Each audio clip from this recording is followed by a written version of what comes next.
The night air in Bandera County carried a kind of stillness that only the Texas hill country could hold. Wide, empty, and endless. The sound of cicadas filled the gaps between silence, their rhythmic cries pulsing under a dark, star-heavy sky. It was the kind of night where headlights carved tunnels through the black, and every shadow looked like a secret. It was January 2001, the heart of winter. Though in Texas, winter meant a mild chill that rode the wind like a whisper, but that night the cold cut deeper. There was something uneasy in the air. On a two-lane road just off Highway 16, a silver pickup truck sat half-hidden in the mesquite brush. Its driver's side door hung open, one headlight still flickering weakly, as if trying to signal someone who'd never come back. Inside, the cab was empty. The keys were gone. So was Bridget Townsend, a 19-year-old from nearby Bandera, Falls, last seen just hours earlier at a small convenience store off Main Street. The sheriff's deputies who arrived on scene that night couldn't have known what they were walking into. The first officer shined his flashlight across the dashboard, then down to the dirt road below. There, a faint impression of tire tracks, a set of footprints leading into the darkness, and stopping, no signs of a struggle. No phone, no purse. Just a cold wind, whispering through the brush like a warning. When dawn came, the town began to stir, and word spread fast. Bandera wasn't the kind of place where people disappeared. It was small, neighborly, the kind of Texas town where everyone waved from their trucks and gossip traveled faster than the Guadalupe River after a storm. But that morning, the usual rhythm broke. Bridget, bright-eyed, quick to laugh, a girl who dreamed of opening her own hair salon, had simply vanished. As search parties formed, locals scoured the countryside. Volunteers combed the fields, shouting her name until their voices cracked. The sheriff's office brought in dogs, helicopters, and even mounted deputies. But after days of searching, there was nothing, just silence. And in that silence, questions began to echo louder than any search siren. Had Bridget run away? Had someone taken her? Or was something darker hiding beneath the quiet charm of Bandera County? For weeks, every lead led nowhere. A mysterious truck seen near her last location. A boyfriend with an alibi that didn't quite add up. Friends who whispered things they were too scared to repeat. Rumors filled the void where facts should have been. And by spring, the posters began to fade.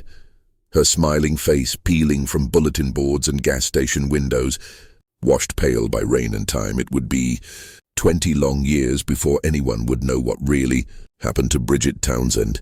20 years before a buried truth clawed its way to the surface, quite literally, because in 2022, deep in a remote stretch of ranch land just a few miles from where she vanished, a ranch hand stumbled upon something half buried in the hard, sun-baked soil. At first, it looked like the remains of an old deer. But as the light shifted, something caught his eye. A small silver charm bracelet, tarnished but unmistakable. The initials etched into it read BT, and suddenly, the ghosts of Bandera County stirred again. No one in town would ever forget that night again. Before we go any further, take a deep breath, because what you just heard is only the beginning of a story that haunted Bandera County for more than 2 decades. A story of secrets buried under Texas soil, of love twisted into obsession, and of a community that refused to forget. Welcome back to True Crime Stories Mysteries, where we explore the cold cases that time tried to erase, and the truth that always finds its way back to light. If you haven't already, make sure you're subscribed. We release new true crime documentaries every week, bringing you deep into the heart of real investigations, the clues, the heartbreak, and the moment everything changes. And as always, we want to hear from you. Drop a comment below. Where are you watching from tonight? And what's the one cold case that still keeps you up at night? Because after this one, you might have a new answer. Now, let's go back to where it all began. Bandera County, Texas, 2001. A small town, a bright young woman, and a disappearance that would turn neighbors into suspects, and silence into the loudest sound of all. Bandera County, Texas. If you've ever driven through it, you'd remember. Rolling hills, twisted oak trees, long fences fading into the horizon. They call it the cowboy capital of the world. a place where rodeos, ranch life, and Sunday church services stitched together the rhythm of daily living. Back in 2001, Bandera wasn't a tourist destination yet. It was a true small town, fewer than 900 people in the heart of town, everyone knowing everyone else's name and their business. The kind of place where the sound of a screen door slamming could start a conversation 2 porches away. It was the kind of town where people left their trucks unlocked and waved to strangers on the road. And for the most part, life was simple, predictable, safe. Until the winter Bridget Townsend disappeared. Bridget was 19, barely out of high school but full of plans. She worked part-time at a local diner just off Main Street, the kind with faded checkered floors and a jukebox that hadn't played since the late 80s. She'd saved enough money to enroll in cosmetology school the next fall. Her friends called her Bree. She was quick with a joke, always willing to lend a hand, and known for her deep brown eyes that seemed to catch sunlight even indoors. But there was another side to her, quieter, more private. Her best friend Kayla would later describe her as the kind of person who could sit with you for hours and not need to say much. You just felt understood. At home, things weren't always easy. Her parents had divorced a few years earlier. She lived mainly with her mother, Donna, in a small yellow house near the edge of Bandera Falls. Money was tight, but Bridget never complained. She took care of her younger brother, worked double shifts when she could, and talked about someday moving to San Antonio to open her own salon. She just wanted to build something of her own, Donna would later tell investigators. She didn't have much, but she had drive, and she had heart. Bandera in 2001 had the kind of community where news spread faster than any official bulletin. The local diner was as much a gossip hub as a breakfast stop. Everyone talked about football, weather, and whose cousin got a new truck. But crime? That was rare. Maybe a bar fight once in a while. Maybe a stolen lawnmower. Nothing serious. That's why Bridget's disappearance hit like a lightning strike on a clear day. To the locals, she wasn't just another missing girl. She was a daughter, a classmate, a friend they'd seen behind the counter pouring coffee or buying gas on her way home from work. Her face wasn't just on posters. It was familiar. When someone like that goes missing in a town this small, it doesn't just make people afraid. It makes them question everything they thought they knew. In the days leading up to her disappearance, Bridget had been seen with her boyfriend Ronald Young, a man several years older than her. Locals said they fought often, but nothing ever seemed serious enough to call the police. Just young love, people thought, passionate and unpredictable. But one friend recalled something different.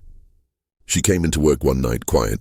Not herself. I asked her if everything was okay, and she just said, "He gets mad sometimes. That's all." It was a passing comment that didn't mean much then. But years later, those words would echo through a courtroom. Still, on that January night in 2001, no one imagined the worst. Bridget finished her shift, laughed with co-workers, and drove off in her pickup truck, planning to meet Ronald. She never made it home. Over the next few days, Bridget's disappearance would dominate every conversation in Bandera. Search parties, news crews, candlelight vigils, all for the girl everyone swore they'd see again soon. But as weeks turned to months, hope began to fade. Leads dried up, and the case that once united the town began to divide it. Whispers started. Accusations followed. People pointed fingers at boyfriends, friends, even law enforcement. And yet, through it all, Bridget's mother never stopped searching. She called the sheriff's office every week. She drove old farm roads at night, scanning ditches with a flashlight. She kept her daughter's room exactly as it was. Bed made, makeup brushes on the dresser, her favorite necklace hanging from the mirror, as one deputy would later recall. It's like the whole town moved on, except for her. Bridget's story matters because it reminds us of something simple and terrifying. That evil doesn't always come from strangers lurking in the dark. Sometimes it comes from people we trust, in places we feel safest, and in Bandera County, that truth would take 21 years to surface. But when it did, it would unravel everything. It was a Friday night, January 25th, 2001. The air in Bandera County carried a kind of stillness that comes just before a storm. Bridget Townsend left work around 9:30 p.m. from the diner where she'd been covering a late shift. The neon sign above the entrance flickered as she stepped into the cool night, her apron slung over one shoulder. The parking lot was nearly empty, except for her silver pickup truck, parked under a buzzing street lamp. She waved goodnight to her manager, smiled that tired but genuine smile everyone knew, and said she was heading home. The road between Bandera and Bandera Falls was a lonely stretch at night. Miles of twisting two-lane asphalt through open ranchland, fenced fields, and quiet shadows. Locals knew it by heart, but outsiders called it the Dark Road. Somewhere along that drive, Bridget stopped, or was forced to. Around 10 p.m., a local ranch hand named Earl Denson was driving home from work when he noticed something strange. A silver pickup pulled off to the side, one headlight flickering, driver's door wide open. He slowed, looked around, but saw no one. Thinking maybe someone ran out of gas, he kept going, promising himself he'd stop on his way back if it was still there. When he returned an hour later, the truck was still there. This time it was completely dark. Earl called it in. When sheriff's deputies arrived just past midnight, they found the truck exactly as he'd described. Inside, no purse, no phone, no signs of a struggle. Just Bridget's work uniform folded neatly on the passenger seat, her wallet still in the glove box, and a faint scent of her perfume lingering in the cab. The ground outside told a different story. Tire tracks, not hers, overlapped her own. A scuff in the dirt, footprints leading toward the tree line, then stopping. One deputy described the scene as too quiet, like even the crickets knew something was wrong. They searched the brush by flashlight, calling her name into the dark. Nothing. No body. No sound, just an open door swinging gently in the wind. The next morning, word spread fast. Bridget's mother, Donna, called every friend, every hospital, every sheriff's office in the county. Nothing. By noon, the case was declared a missing persons investigation. Deputies traced her route, questioned her co-workers, and quickly focused on one name: Ronald Young, Bridget's boyfriend. He told deputies he hadn't seen her since earlier that evening. They'd had a minor argument, he said, but she left just fine.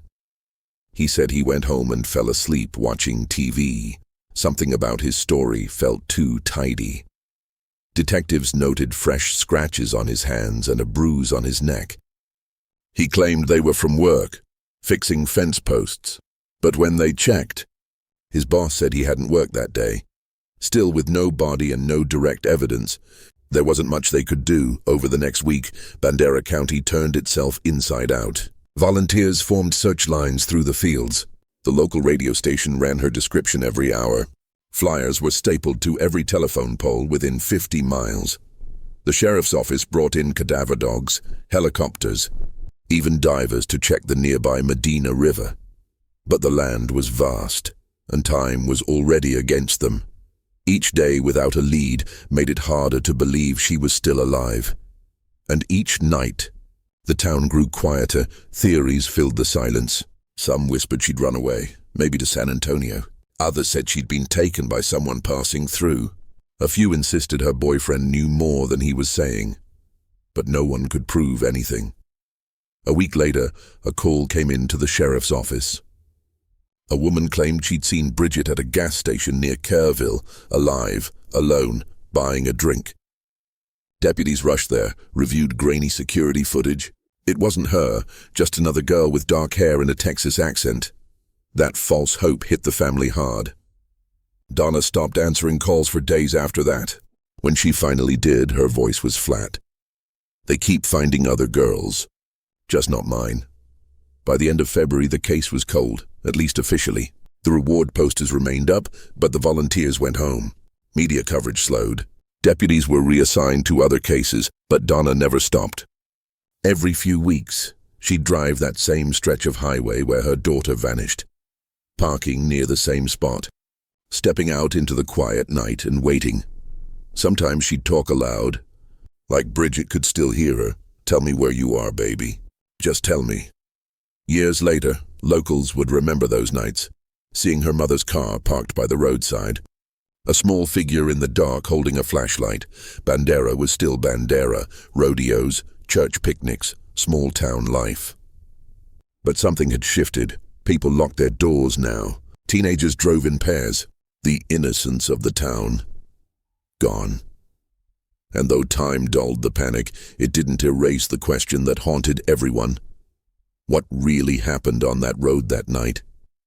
Because Bridget Townsend didn't just disappear, she was taken, and the person responsible wasn't a stranger passing through Bandera County. He was someone who'd been there all along. When the sun rose the morning after Bridget's truck was found, Bandera County woke to a new reality, one it wasn't built for.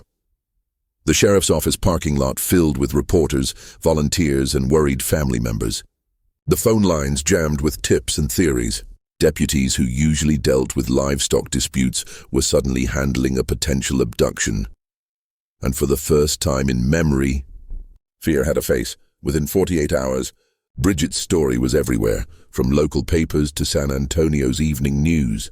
Her high school yearbook photo flashed on screens, her smile frozen above the words, "Missing Teen, Bandera County."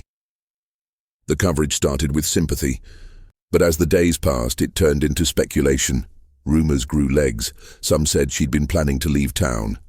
Others whispered that she'd been mixed up with the wrong people, drugs, jealousy, maybe even a secret boyfriend.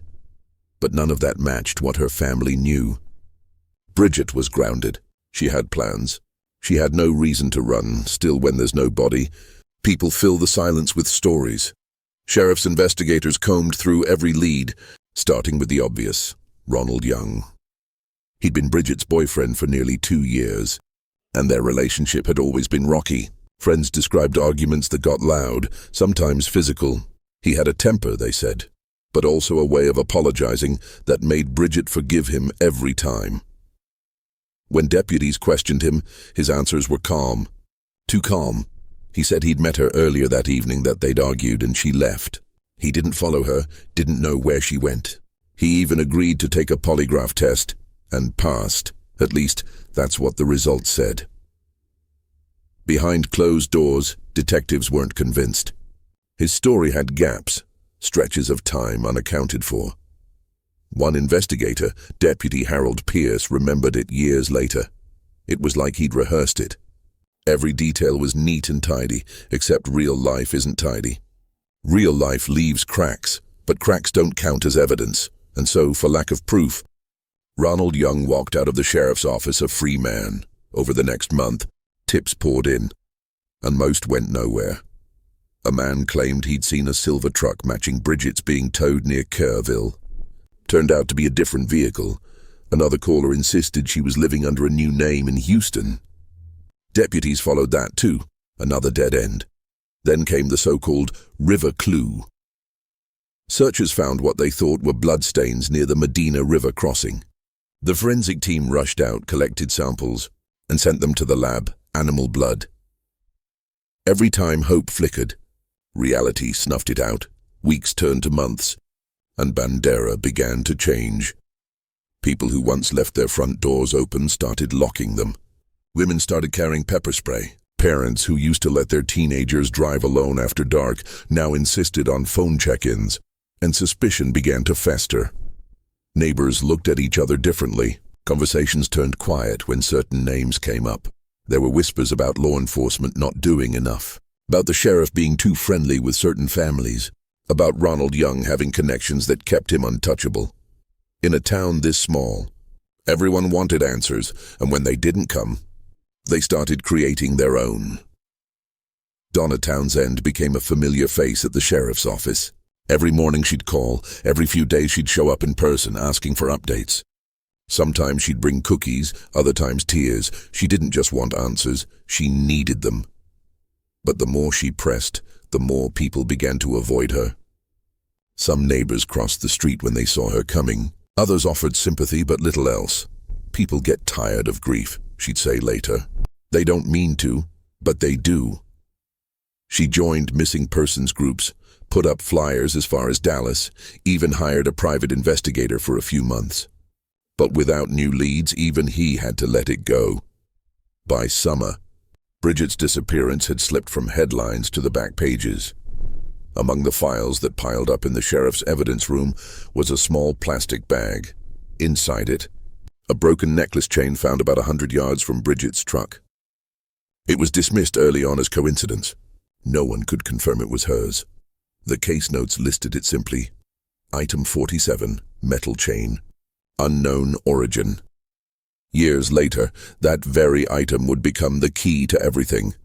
But in 2001, it sat forgotten in a cardboard box gathering dust. By fall, the search had slowed to almost nothing. The official case was still open, but resources were gone, the media had moved on, and deputies were reassigned. To outsiders, it looked like Bandera County had gone back to normal. But for those who knew Bridget, her mother, her friends, normal didn't exist anymore. Every sound, every sight on that road was a reminder. And then, one night that October, a local woman reported hearing screaming in the same area where Bridget's truck was found. Deputies rushed out, hearts pounding. Maybe this was it. Maybe she was alive. They found nothing but coyotes in the distance. That was the night one deputy quietly told Donna what no one had said out loud yet. "We're not looking for a missing girl anymore. We're looking for remains." By the end of 2001, Bridget's name had become a quiet ache in Bandera. The case was officially cold. Christmas came and went without her. Her stocking stayed on the mantel untouched. Her mother still kept the porch light on every night so she can find her way home. The world outside moved on. But Bandera never did, because even as time passed, the question lingered like a ghost. Who took Bridget Townsend? And how could someone do something so monstrous in a town that prided itself on being safe? The truth was there all along, hidden, waiting, and one day it would be found, but not before 20 years of silence. Years pass differently when you're waiting for someone who never comes home. For most people in Bandera County, time kept moving. New schools, new stores, new families. But for Donna Townsend, every calendar page was just another reminder of the same day that never ended. January 25th, 2001, the day her daughter disappeared. By 2003, Bridget's name was no longer in the news. The flyers had been taken down, replaced by ads for rodeos and county fairs. The reward hotline went silent. Life, as cruel as it can be, returned to normal. Kids who once searched the fields grew up and left town. The sheriff who led the initial investigation retired. The local paper, which once ran weekly updates, now only mentioned Bridget on anniversaries. Small blurbs buried on page 7. People meant well, but they stopped asking. Because in small towns, unsolved tragedies become ghosts, and folks learn to live alongside them. But for Donna, there was no moving on. Every year on Bridget's birthday, Donna baked a cake. Always chocolate, always with 19 candles, the same number as the last one Bridget ever had. She'd sit at the kitchen table, light them and whisper, "Happy birthday, baby." Then she'd blow them out herself. Neighbors said she'd still drive that same stretch of Highway 16 at night, the place where Bridget's truck was found. Sometimes she'd leave flowers by the roadside. Other times she'd just park there and watch the stars. "I don't know what I'm waiting for," she once told a friend. "A sign, maybe. Or maybe I just don't know how to stop looking." Her younger son, Mark, grew up in the shadow of that loss. Quiet, cautious, always scanning crowds for faces that looked a little too familiar. The Townsend house became a museum of memory. Bridget's room untouched. Her dresser still lined with perfume bottles, faded Polaroids, and that same silver necklace she wore in her senior photo, identical to the broken chain deputies had logged as Item 47. By 2010, the internet had turned true crime into obsession. Forums and Facebook groups popped up, trading rumors and theories about Bridget's disappearance. Some pointed again to Ronald Young. Others suggested strangers, serial offenders, even law enforcement cover-ups. One user claimed to have overheard a confession in a bar near Bandera Lake. Investigators checked it out. Another dead end. Still, the online attention kept the story alive. Every January, new posts appeared with her photo and the caption, "Still missing, still loved." And though Donna didn't use social media, her neighbors printed out every post and left them in her mailbox. Because sometimes, hope doesn't die, it just changes form. 2 decades is a long time to live in limbo. Friends got married, had kids, moved away. Donna stayed. Each Thanksgiving, she set the table for 3, herself, her son, and 1 empty chair for Bridget. Every year, she told the same story about her daughter's first Thanksgiving dish, the pumpkin pie she burned, the laughter that followed.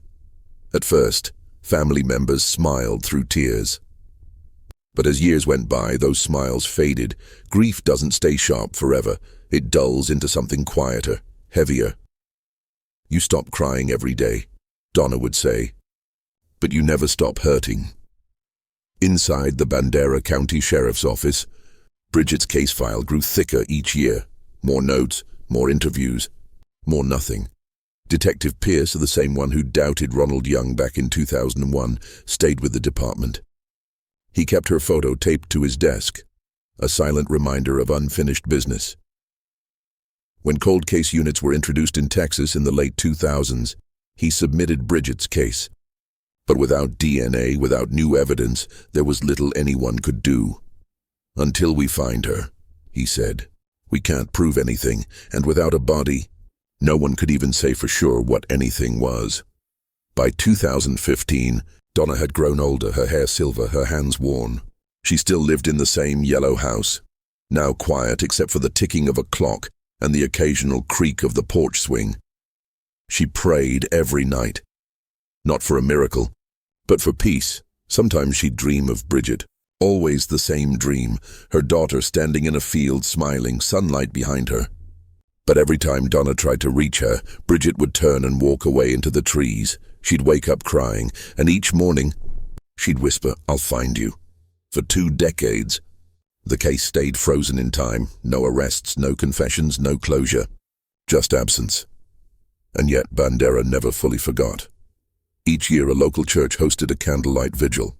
People came quietly, some with candles, others with only their memories. They'd stand in silence by the river, the water moving slow and dark beneath the bridge. It became less about hope and more about respect. Because even when justice sleeps, remembrance keeps it alive. Then, in 2021, 20 years after the disappearance, something stirred. Detective Pierce, now nearing retirement, got a call from a forensic lab in Austin. They were offering to reprocess cold case evidence using updated DNA technology. He didn't expect much. He'd been through this before, too many times, but he signed the authorization anyway. "What's one more shot?" he said. He didn't know it then, but that small decision, a signature on an old form, would change everything. It would be the beginning of the end. Because after 2 decades of silence, Bridget Townsend was finally about to speak through the one thing that never lies, evidence. It began, as most breakthroughs do, with something small. In the spring of 2022, more than 21 years after Bridget Townsend vanished, Detective Harold Pierce sat alone in his office surrounded by old evidence boxes. The air smelled of dust and paper, the scent of forgotten stories. He was weeks away from retirement. After nearly 4 decades in law enforcement, he'd seen it all. But Bridget's case was the one that haunted him. He'd promised Donna Townsend, years ago, that he wouldn't quit until he knew the truth. He'd kept that promise longer than he ever intended. That morning, he reopened the Townsend file for what he assumed would be the last time. Inside were photos, the truck under the flickering light, the faint footprints in the dirt, and one plastic bag labeled Item 47, metal chain, unknown origin. The broken necklace. The phone rang. It was a forensic analyst from the Texas Department of Public Safety Crime Lab in Austin. They'd just received approval to retest old evidence from cold cases across the state, using a new DNA extraction process, something that could pull genetic material from even the smallest, most degraded samples, Pierce sent the necklace chain, along with a few other items, not expecting much. He'd done this before. Every few years, a new method promised answers.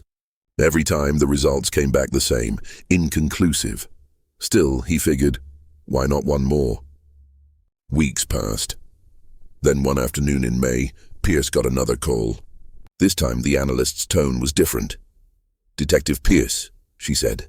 "We've got something." They'd extracted a partial DNA profile from the clasp of the chain. Trace amounts. Too small for older tests, but just enough for modern sequencing. It wasn't Bridget's. It belonged to an unidentified male. That was new. Pierce leaned back in his chair, heart pounding. After 21 years of silence, the case had spoken. The next step. Run it through coldest, the combined DNA index system. A national database containing genetic profiles from convicted offenders. He held his breath as the analyst told him it would take about a week. That week felt longer than the 20 years before it. It was a Tuesday morning when the call came. "Detective Pierce," the analyst said, "we've got a match." The DNA from the necklace matched a man named Ronald Young, Bridget's former boyfriend. Pierce didn't move at first. He just stared at the phone, the name echoing in his head like a ghost finally saying its own name out loud. After all these years, it was him. He asked the analyst to double-check, triple-check. She confirmed it. The probability of error was less than 1 in a billion. The evidence that had been dismissed 2 decades ago. The small metal chain lying forgotten in a cardboard box had just solved the case, but DNA alone wasn't enough for an arrest. They needed a body, something to prove murder. Not just connection. That's when fate, or something like it, intervened. In August 2022, a ranch hand working a large property off Privilegium Road, just miles from where Bridget's truck was found, noticed something unusual while clearing brush. At first, he thought it was animal bones, but as he bent down, a glint caught the light. A small silver charm bracelet, tarnished but intact. He brushed away the dirt. The initials were still visible. BT. He froze. By sundown, the property was surrounded by sheriff's deputies, forensic teams, and news crews. The ground beneath that ranch, untouched for decades, was now a crime scene. Under the harsh white glare of portable lights, investigators carefully unearthed what lay below. Bit by bit, the earth surrendered its secret. Skeletal remains, bound partially in decayed fabric. Forensic experts collected every fragment, every clue. Beside the bones lay a few personal effects, a rusted keyring, the bracelet, and a faded piece of denim, consistent with jeans Bridget had been wearing the night she vanished. Donna Townsend was called in to provide dental records for comparison. When confirmation came days later, the sheriff delivered the news in person. It was Bridget. After 21 years, the waiting was over, but closure doesn't always bring peace. When Donna heard the words, she didn't cry, not right away. She just sat still, hands folded, staring into nothing. Then, almost in a whisper, she said, "I told you I'd find her." Later that night, she drove to the edge of the property where her daughter's remains had been found. Locals say she parked her car there for hours, headlights off, just sitting in the dark. The same stretch of land where Bridget's life had ended, where a mother's endless search finally did, too. With new forensic evidence and the discovery of Bridget's remains, the sheriff's office officially reopened the investigation as a homicide. Detective Pierce, now officially retired but refusing to walk away, was brought back as a consultant. He helped catalog the scene, compare old case notes, and interview witnesses once thought irrelevant. One line from his 2001 notes stood out. "Suspect calm, maybe too calm. Scratch marks on hand, inconsistent timeline, possible concealment." This time, the inconsistencies weren't just suspicious, they were damning. Pierce and a team of deputies arrived at Ronald Young's residence, a modest home outside Bandera. He was older now, gray in his beard, slower in his step. But when he opened the door and saw the badges, his face drained of color. He didn't ask why they were there. He already knew. Pierce read him his rights as deputies searched the home. They found nothing unusual, but they didn't need to. The DNA and the body were enough. As they led him away, neighbors stood on their porches in silence, watching the man they'd once waved to every morning now sitting in the back of a patrol car, his face blank, eyes forward. One woman whispered, "I knew it." At first, Ronald denied everything. He claimed the DNA was a mistake, that he'd only touched the necklace years earlier when helping Bridget fix it. But the timeline didn't fit. Then came the pressure. The evidence. The photos, the bracelet, the fibers, the inconsistencies in his alibi. Hour after hour he resisted, until finally something broke. He leaned forward, face in his hands, and said quietly, "She wouldn't stop crying. I just wanted her to stop." He claimed it was an argument gone wrong, that he didn't mean to kill her, that after he panicked, drove her body out to that ranch and buried her under the cover of darkness. A single act of rage had stolen 2 lives, Bridget's and the man he could have been before that night. When news broke that Bridget's case had finally been solved, Bandera County fell silent again. The kind of silence that comes not from peace, but from reckoning. After 21 years, the truth had surfaced. But so had the pain. Still, for Donna Townsend, it meant one thing. Her daughter was no longer missing. The waiting was finally over. But the story didn't end there. Because now, a trial loomed, and a community would have to face the monster that had lived among them all along. And when the courtroom doors opened, no one in Bandera County would ever look at each other the same way again. The crime scene team from the Texas Rangers Cold Case Unit worked side by side with local investigators. They re-examined everything, from the truck found in 2001 to the newly unearthed burial site in 2022. 2 decades apart, separated by miles and time, but together, they formed a perfect map of what happened that night. The discovery site sat on private ranch land, once leased to one of Ronald's relatives. The soil composition matched sediment traces found years earlier on the undercarriage of Bridget's pickup truck, a detail dismissed back then as random road dust. Now it wasn't random at all. It was location evidence. Every detail that had once been background noise suddenly made sense. At the state forensic lab, the new DNA extraction had been revolutionary. The process, called MVAC collection, used a liquid vacuum to pull microscopic cells from porous materials, even after decades of exposure. That was how they found Ronald's skin cells on the necklace clasp. But that wasn't the only discovery. Investigators also retested the truck's interior. New luminol scans revealed faint traces of blood on the passenger side floor mat. The stains were small, likely cleaned long ago, but they were there. DNA confirmed it was Bridget's. It meant only one thing. She'd bled inside that truck, and someone had tried to cover it up, piece by piece. The puzzle came together. On the night of January 25, 2001, Ronald Young met Bridget after her shift at the diner. Witnesses recalled seeing his truck parked near the back lot, something investigators in 2001 had missed because security footage was lost during a power outage. Newly restored footage from the diner's old CCTV, digitally enhanced, using modern software, showed a faint outline of a second vehicle following Bridget's truck as she pulled out of the parking lot. It was Ronald's. Investigators believe an argument started while driving. At some point, Bridget pulled over, perhaps to calm things down, perhaps to get out. That's when it turned violent. The bruises and fractures found on her remains later suggested blunt force trauma to the skull, consistent with being struck by a heavy object, possibly the metal flashlight found buried near her. He likely panicked, loaded her into his truck, and drove to the ranch property where he buried her in a shallow grave, all within a span of just 3 hours. In 2001, cell tower data was primitive, but in 2022, it could be reconstructed. Investigators retrieved Ronald's old carrier logs from archived data storage. Between 9:58 p.m.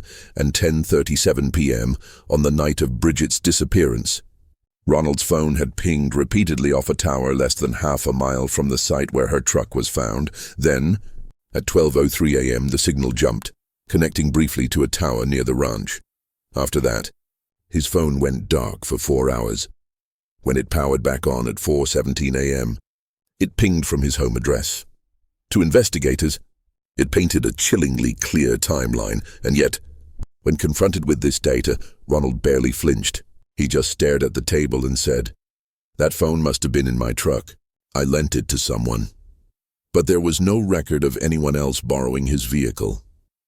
At the University of North Texas Forensic Anthropology Center, specialists examined Bridget's remains. They confirmed the fractures on her skull were perimortem, meaning they occurred before death. There were also signs of restraint, narrow impressions on the wrist bones, consistent with zip ties or cord. Clothing fibers found in the burial soil matched the missing denim jacket she'd been wearing that night. The remains were carefully cleaned, catalogued, and analyzed, and every bone a piece of testimony that couldn't be silenced. Dental records sealed the identification, and mitochondrial DNA from Bridget's mother confirmed the match beyond any doubt. It was Bridget. The deeper the team dug into old evidence, the more they realized how close they'd been all along. The broken necklace, found in 2001 and labeled Item 47, had been the key. But there were others. Item 32, a tire impression near the truck, once considered inconclusive, now matched the tread pattern from Ronald's 1999 Dodge pickup. Item 15, a single strand of hair found on Bridget's jacket in the truck bed. Under modern mitochondrial testing, it matched Ronald's maternal line. Item 9, soil residue on Bridget's shoes, composition identical to the clay-rich soil of the Privilegium Road Ranch. Together, these weren't coincidences. They were a map. One investigators could finally read. Detective Pierce and the Rangers re-interviewed everyone from the original case and from co-workers to neighbors. Bridget's manager remembered something new. A missed call from her house phone around 10:15 p.m. that night. Caller ID had shown R. Young. Her best friend Kayla admitted she hadn't told police everything back then. She said Bridget had called her 2 days before she disappeared, crying. She said he was following her again, that he'd shown up at work. Kayla hadn't told investigators then, afraid of causing trouble. That omission now cut deep. When asked what she'd say to Bridget today, Kayla broke down. "I'd tell her I'm sorry I didn't say something sooner. Cold cases often fail because of time. Evidence degrades, memories fade, files get misplaced. But in this case, time became the advantage. Every year that passed brought new science, new tools, new methods, all waiting for someone like Pierce to connect the dots.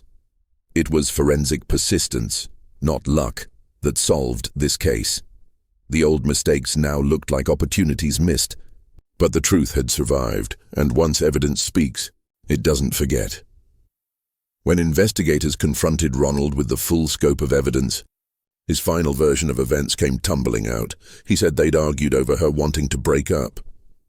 She'd been planning to leave him for good, start fresh in San Antonio, away from his temper. He couldn't handle that.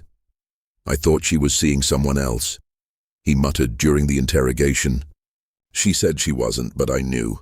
I knew she was lying. Jealousy, possession, control. That was his motive, simple, ugly, and human.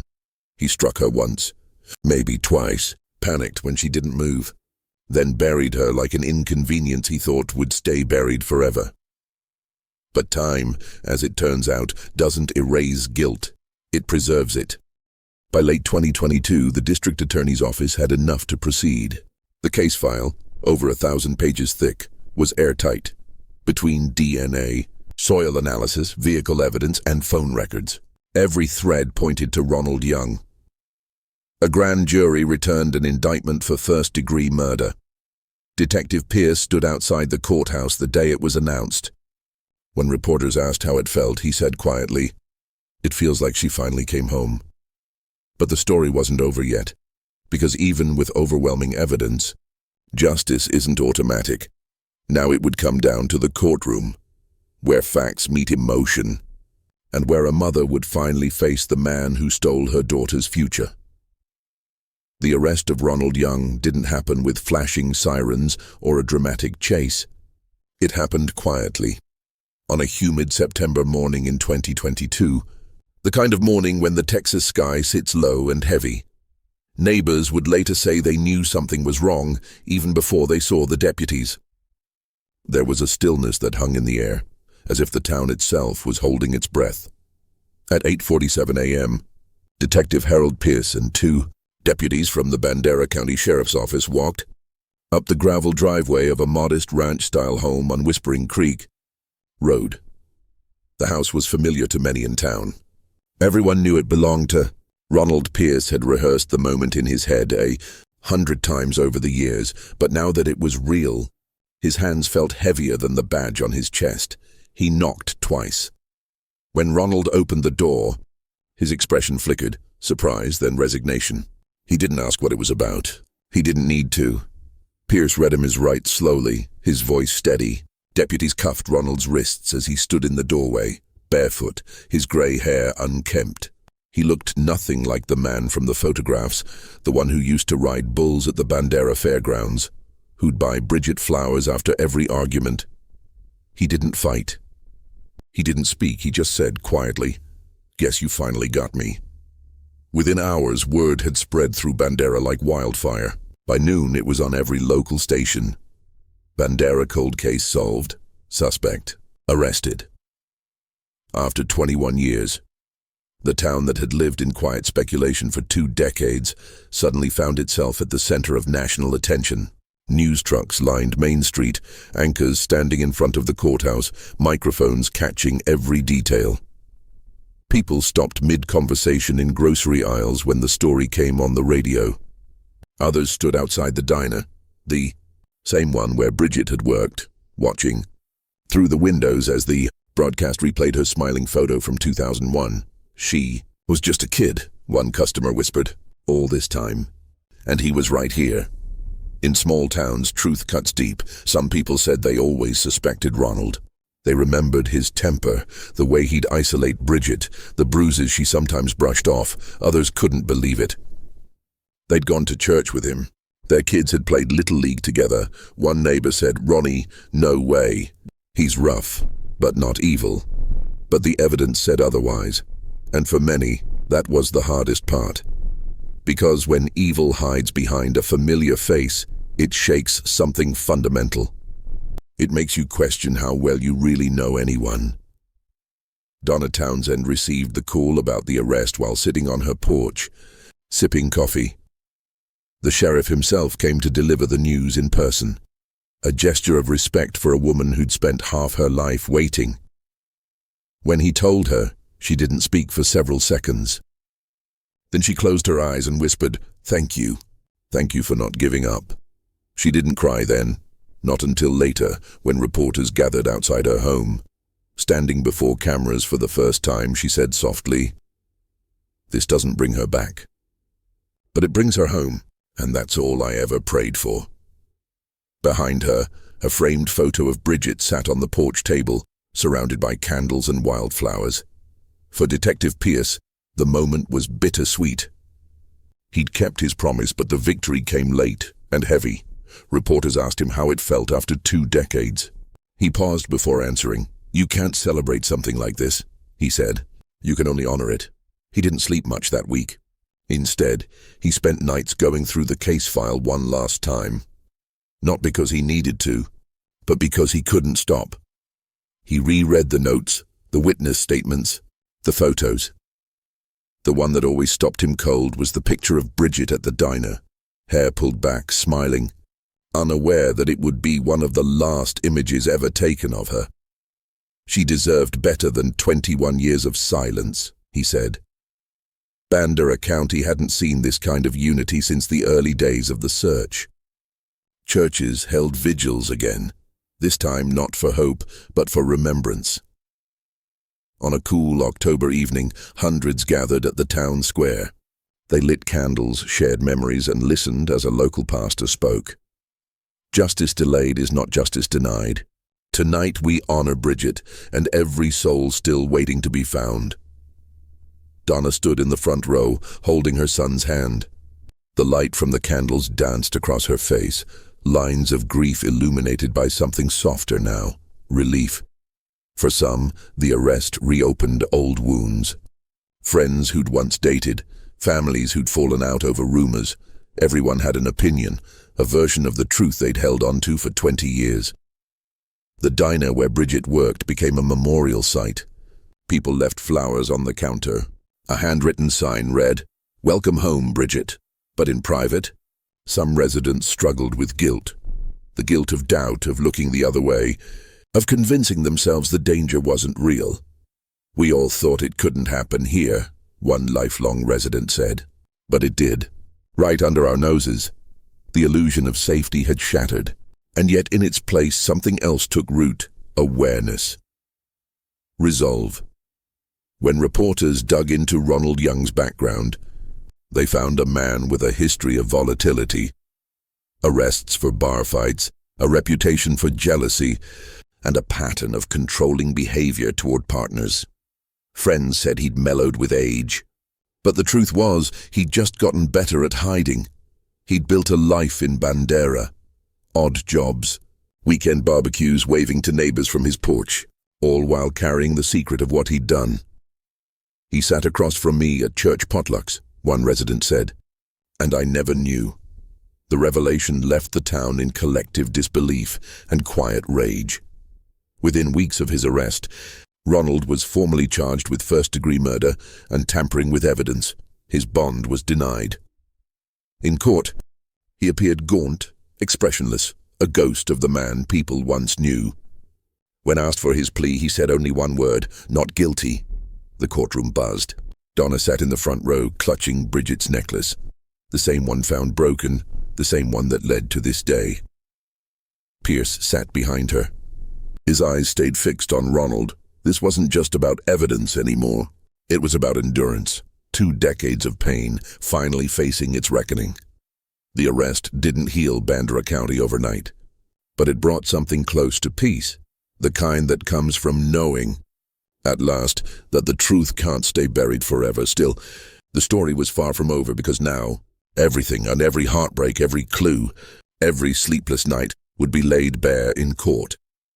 And justice, after 21 years, would finally have its day. The trial of Ronald Young began in the spring of 2023, inside the Bandera County Courthouse, a building that had seen everything from land disputes to barroom brawls, but never a case like this. Every seat in the gallery was filled before the doors even opened. Reporters lined the hallway. The hum of whispered anticipation filled the air, mixing with the low squeak of polished boots against marble floors. For 21 years, this town had lived with questions. Now, it would finally hear the answers. The prosecutor, District Attorney Elaine Rojas, stood before the jury and began not with the evidence, but with the story. "This case," she said, "is not about time. It's about truth. It's about a young woman who wanted a future, and a man who couldn't stand to let her have it." She moved methodically through the facts, the DNA match, the phone records, the soil evidence. But her tone carried something heavier than data. It carried grief turned into purpose.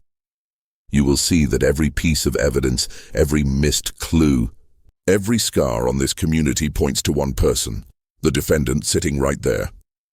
Then came the defense. Charles Webb, a seasoned attorney known for his calm precision.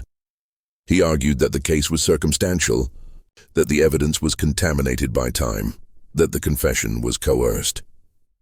"This is not proof beyond a reasonable doubt," he said. "This is a story built on memory and technology, not fact." But everyone in the room knew the story was the fact. When Donna Townsend took the stand, the courtroom went silent. She walked slowly to the witness box, a framed photo of Bridget in her hands. Her voice trembled only once when asked to identify her daughter's necklace. "This was hers," she said softly. "She wore it every day." The prosecutor asked what the past 2 decades had been like. Donna took a deep breath.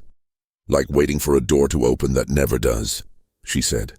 "Like hearing her laugh in your dreams and waking up to silence." The defense didn't cross-examine her. They didn't need to. The jury already looked moved beyond words. Over the next several days, forensic experts walked the jury through the science, the MVAC DNA recovery, the soil composition match, the luminol testing inside Bridget's truck. Charts glowed on screens, displaying the partial DNA strand that tied Ronald to the necklace. The state's expert, Dr. Maria Chen, explained, "It's a near-zero probability that this DNA belongs to anyone else. The match is scientifically conclusive." Then came the cell tower analyst, reconstructing Ronald's movements minute by minute. The jurors leaned forward as the dots appeared on a digital map. His phone pinging first by the highway, then near the ranch, then silent for hours, a digital fingerprint of guilt. The prosecution's final witness was Detective Harold Pierce. He took the stand wearing a simple gray suit, the lines of age visible but his voice steady. He walked the jury through the case from the beginning, the night he first stood beside Bridget's abandoned truck, the years of false leads, the night he reopened the file one last time.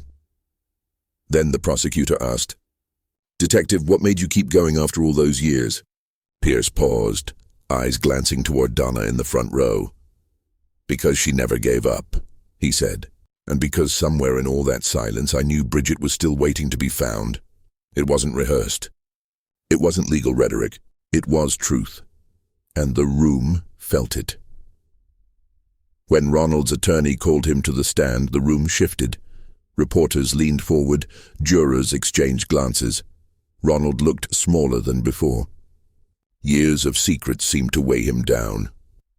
His lawyer guided him through the questions carefully. How he loved Bridget. How he never meant to hurt her. How the police twisted his words. But when the prosecutor cross-examined, the calm began to crack. "Mr. Young, your DNA was found on the necklace." "I fixed it for her once," he muttered. "Your phone placed you at the ranch." "That's a coincidence." "She was buried there, Mr. Young, for 21 years. "That's not a coincidence." He stared down at the table, silent. The tension in the room thickened. The air so heavy it seemed no one dared breathe, and then, when asked if he regretted what he'd done, his answer was chilling in its honesty. "I regret getting caught." Gasps rippled through the gallery. Donna covered her mouth. There it was, the mask finally gone. After 2 weeks of testimony, the jury deliberated for just 6 hours. When they returned, the judge asked for their decision. "We, the jury, find the defendant, Ronald Young, guilty of murder in the first degree." The words hung in the air like thunder after a long drought. Ronald didn't react. His face was blank, as if he'd accepted this moment long before it arrived. But Donna did. She closed her eyes and whispered a single word. "Finally." A week later, the court reconvened for sentencing. The judge looked directly at Ronald and said, "You buried her body. You buried the truth. But justice, Mr. Young, justice doesn't stay buried." He sentenced him to life in prison without parole. As deputies led Ronald away, he glanced briefly toward the gallery. Not at Donna, but at Pierce. The detective met his gaze, steady and unblinking. For the first time, Ronald looked afraid. Outside the courthouse, the wind picked up, a cool spring gust sweeping through the square, carrying with it the faint scent of cedar and rain. Bandera County had waited 21 years for this day. And as the sun set behind the hills, justice, though late, had finally arrived. In her closing statement to the media, De Rojas said, "This wasn't just a murder case. It was a promise kept.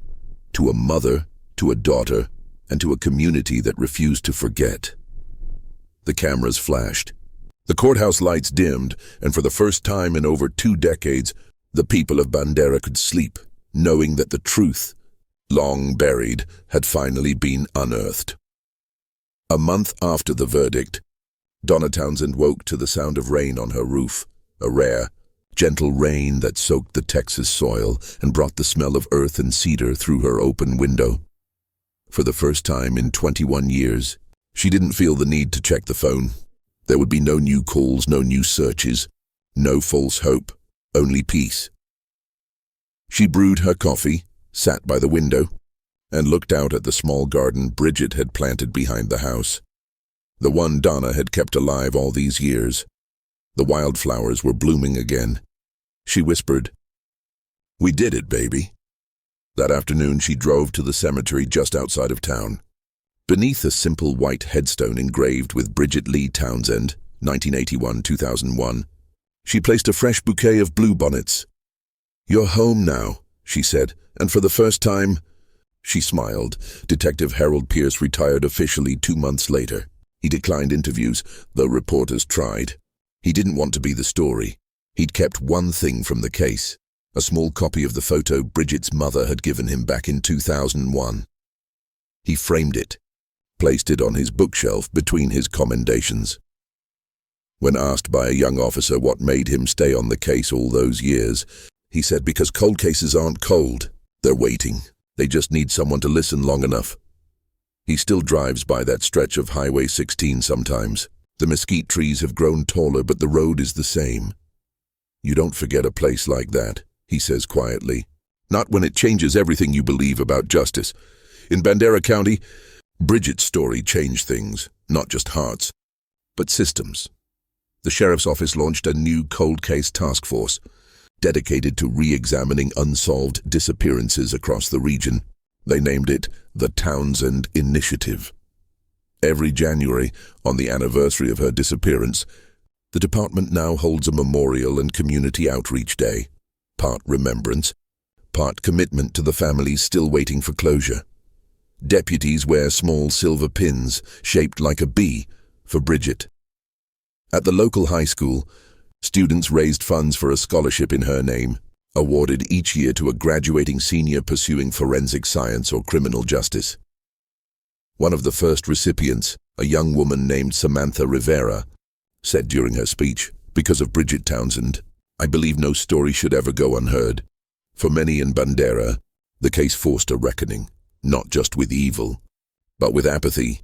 People began talking more openly about domestic abuse, jealousy, and control, the red flags that everyone had seen but no one had acted on." At the local church, Pastor Ellis began a new outreach series called Love Shouldn't Hurt. Attendance doubled within a month. "If her story saves even one life," he said during a Sunday sermon, "then her spirit has done something no courtroom ever could." The diner where Bridget worked reopened under new ownership a year later. Near the entrance, a small plaque was mounted on the wall, "In loving memory of Bridget Townsend, gone but never forgotten." It sits beside her photo, the same smile, frozen in time, now forever part of the place she left behind. The Townsend case became a model for how persistence, technology, and compassion could converge. Law enforcement training programs across Texas began citing it in lectures on cold case management. Forensic labs used it as a case study in DNA recovery advancements, proof that even the smallest evidence, preserved long enough, can one day speak, and for victims' families everywhere, Bridget's story became a lifeline, a reminder that cold doesn't mean over. In interviews years later, Donna said, "People think closure means the pain goes away. It doesn't, it just changes shape. But when you finally know the truth, when the waiting ends, it gives you something you can live with." By late 2024, Bandera had returned to its rhythm, rodeos, church bells, and long sunsets over the hills. But under that calm, the town carried something new: awareness. Every time someone drove past the old road where Bridget's truck was found, they slowed down. Some rolled down their windows, said a silent prayer. Others left flowers by the roadside cross Donna had placed there years before.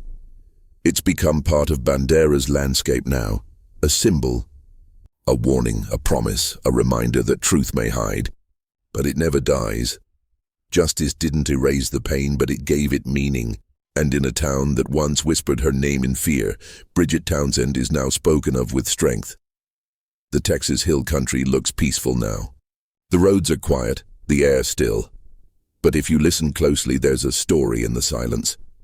It's the story of Bridget Townsend, a girl who vanished on a winter night in 2001, and the decades-long echo that followed until justice finally answered. They say time heals all wounds, but for some, time doesn't heal. It reveals. It reveals the strength of a mother who refused to surrender. It reveals the patience of investigators who carried a promise through decades of dust and dead ends. And it reveals that even in the smallest trace of evidence, a single broken necklace forgotten for years, truth can still find a voice. The world changes.